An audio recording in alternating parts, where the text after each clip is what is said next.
So your ex is seeing someone else, and chances are your bed isn't even cold yet, and they already appear to be moving on. So before we get into this, I just want you to breathe, take a step back, and no, not think, no, it's going to be okay. And I'm here to listen and to give you some advice, be it through this channel or a one-to-one coaching session or even my free Facebook group. If you search the Love Fix Breakup Recovery, you can come and join the community where everybody is just being there for each other and helping out and getting you through it. So with that knowledge that you are going to be okay, even though it hurts right now, just take the next few minutes to absorb what I'm saying here. Now, this video wasn't planned today. I wasn't planning to do a video until next week, but so many people have asked me this week, hey Nick, how do I deal with my breakup knowing that my ex is already with someone? And this is something I've experienced before many times in my life. And guys, it hurts. It sucks. It's going to sting for a while, and I think we need to be very clear with that before we get into how do I deal with this. It will hurt. Now, if you are a regular listener to my channel, you know I don't pull any punches and I won't bullshit you. It's going to suck. But I'm also here to tell you that there is always a way.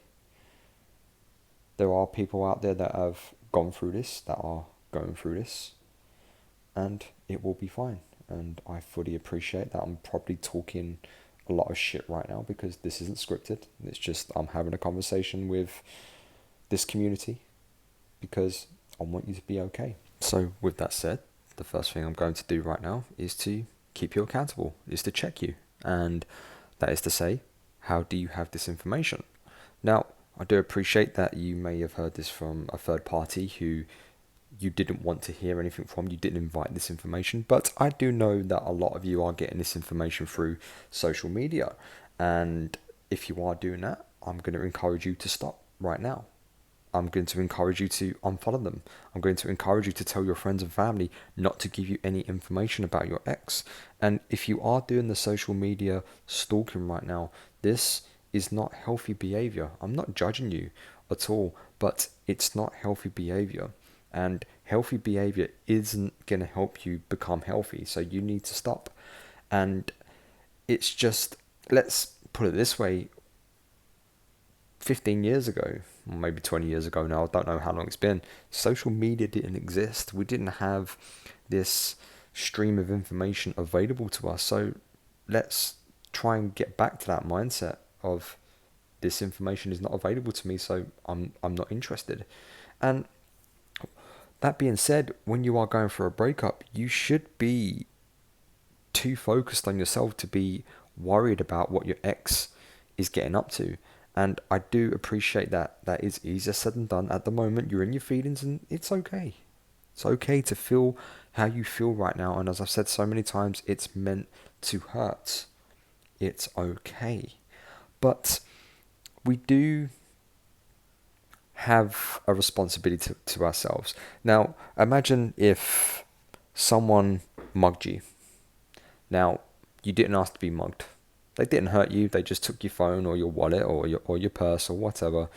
You didn't ask to be mugged. Now, the mugger doesn't see anything wrong in what they've done. Just like the dumper, they don't see anything wrong in what they did. So, to them, at that particular point, they're not going to feel that guilty. And they're not trying to hurt you. Most people that do a mugging just want your phone. They don't want to hurt anybody. They're not trying to hurt you. But nonetheless, they have damaged you emotionally, psychologically, and your ex has done the same thing. It's not an intentional thing, but they have done it. And you may think at the moment, oh, you feel this way because of them. And I would encourage you to actually take responsibility for how you feel right now. Okay, you didn't want this and it wasn't your fault, but nonetheless, you have been given the responsibility and you should take that responsibility on and do your best to fix it. So I want you to have the mindset of lions don't give a fuck about the opinions of sheep.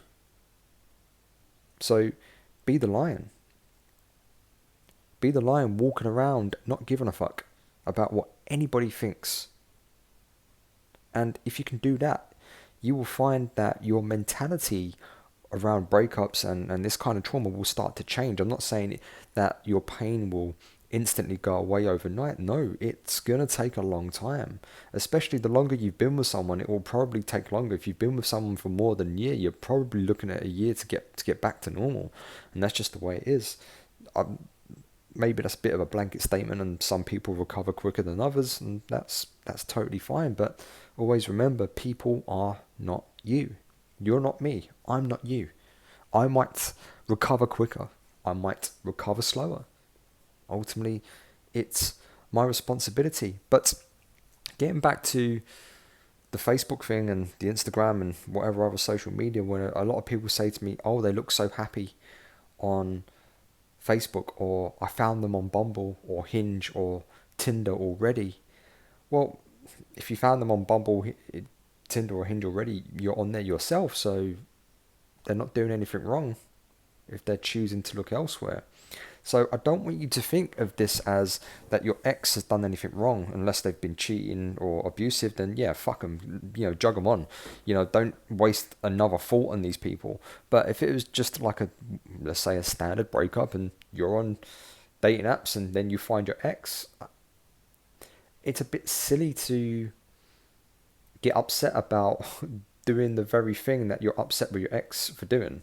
So what I'm trying to actually say here is that, and trying to balance the argument here, and that the dumper does go through their own shit. They do go through their own journey. Now, it may be on a different timeline to you, and it may be on a different path, but be under no illusions that they didn't just wake up this morning and decide, "Oh, I'm gonna dump my boyfriend, girlfriend, partner, wife, husband." No, it's a big lifestyle change for them as well. And in a way, them getting with someone very quickly is kind of an advantage, because they're going to be emotionally unavailable. They're going to be using this new person to get over you, to cover up the gap where you used to be. And it will probably go bad. Now, some people do rebound and it does turn into a successful relationship. And guys, that does happen. I can't predict how this is going to go for your ex. I just don't know. But the probability and the statistics are on your side, that when people get into relationships too quickly, they do normally fail spectacularly very, very quickly. So I want you just to take a step back, and let's just trim all the fat off the bone, and let's cut all the bullshit. Let's take all the social media stuff away. That your ex is projecting this illusion of happiness and of "I don't give a shit" or "I don't give a fuck." Now, a true person who doesn't give a fuck, a true lion or lioness who is walking around not giving a damn about what anybody else says or thinks about them, doesn't need to advertise that on social media, doesn't need to advertise that to their friends. Someone that is on their purpose is too busy on their purpose to give a damn about social media. Now, I'm not saying you shouldn't go on social media. I'm not saying that at all. But you should cut it down, because if you're busy enough being on your purpose, you haven't got time to be on social media all the time. Okay? And the fact is that what I hear almost daily, "Oh, my ex has posted like 1 billion pictures of them and their new boyfriend or new girlfriend and their new life." That tells you everything that you need to know, because someone that is truly happy on their purpose and on their purpose does not need to post 1 million pictures every day, because they're getting their validation internally, and they do not need their external validation from social media. And let's face it, guys, we go onto social media for validation. That's the only reason we do it. Okay, I use social media for business, and I do go on social media sometimes to get some validation. I freely admit that. But I'm not saying that's a bad thing. It's okay as long as it's only like maybe 5 or 10% of your validation, and you're getting 90% of it from you. So there are a lot of dating coaches out there that will say, right, okay, be the mountain, and what that basically means that the mountain cannot be moved, the mountain can defeat all weathers, and it's good advice, albeit generic and cliche, but be the lion, be the mountain, be the walrus, whatever your spirit animal may be, and know that you are enough, and know that you're going to be okay. But also know this will hurt for quite a long time. But this is why you do coaching. This is why you go to therapy. And this is why you have friends and family around you. And this is why you work on yourself. And this is why you should journal and you should meditate and exercise and do all these wonderful things that we preach all the time. And remember that your ex is giving you a gift. So what if it was a gift, guys? What if they just gave you the best present that someone could ever give you, and which is a gift of rebirth, of opportunity, of leveling up, another chance to be better? Because a lot of time when we do start dating, we stop improving ourselves. And that, my friends, will always, always lead to a breakup. If you stop working on yourself, even for a month, you're gonna diminish as a person. Okay? And the best way to have a successful relationship on your part, taking care of your 50%, is always be working on you. Be it physically, emotionally, spiritually, academically, whatever it is, you need to have shit going on. Whether you've just started dating someone, whether you've just been broken up with, or whether you've been single for a while. Because if you can do that, then you can be prepared for these traumas. I'm not saying they're not going to hurt. They are going to hurt. Any kind of preparation typically has some form of sacrifice and pain. And hey, look, I wanted to climb a mountain. I had to spend 5-6 months preparing to climb that mountain. It fucking sucked. It hurt. The training was hard. And I had to push myself into areas that I hadn't done for a very long time. But the reward was well worth it. So embrace the pain. It's okay to feel pain. That means you're normal. It means you're alive. You're a human being. And the fact that you can feel pain means you can feel happiness. And then you can find purpose. You can find a better tomorrow, a guide, a waypoint. So I don't expect anyone to come away from listening to this video today and think, oh, okay, I've got the solution. There is no one solution. Grief will take as long as it takes, but you can make the process easier. You can make it smoother.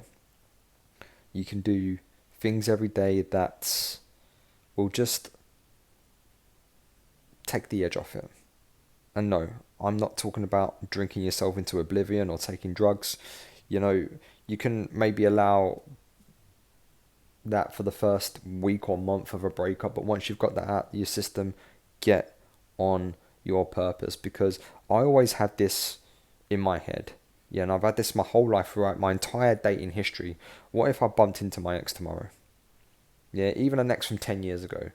Yeah, I would want them to see that I'm a better person, a better version than the person that they knew, that I'm in better shape, I'm wearing nice clothes, I'm doing okay for myself because I did it without them. I'd never needed them. They were a want.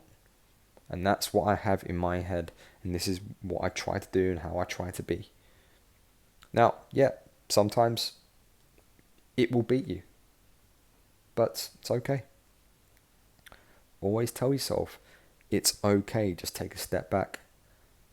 Breathe. Meditate. Journal. Speak to a therapist. Book a coaching session. Speak to your friends. Go for a run. Lift heavy weights until your arms won't move anymore. And I promise you, it will be enough just to stop thinking about them for 30 minutes. And that 30 minutes becomes an hour. An hour becomes a day becomes a month becomes 6 months, a year. And one day you actually catch yourself saying, oh wow, I've not actually thought about them for a very long time. And maybe sometimes they come back. Maybe sometimes they don't. I don't know. Either way, It doesn't matter. You do you, and you let your ex do them. That's it. Your paths aligned temporarily. They separated, and they may realign in the future. Who knows? But what I do know, you'll be okay. There are over 7 billion people out there, so you've got options. But you have to be your first option. You have to be your first love. You have to be your first source of validation. And that is the true test, and that is what's hard. And I've been talking way too long. I'll see you on the other side.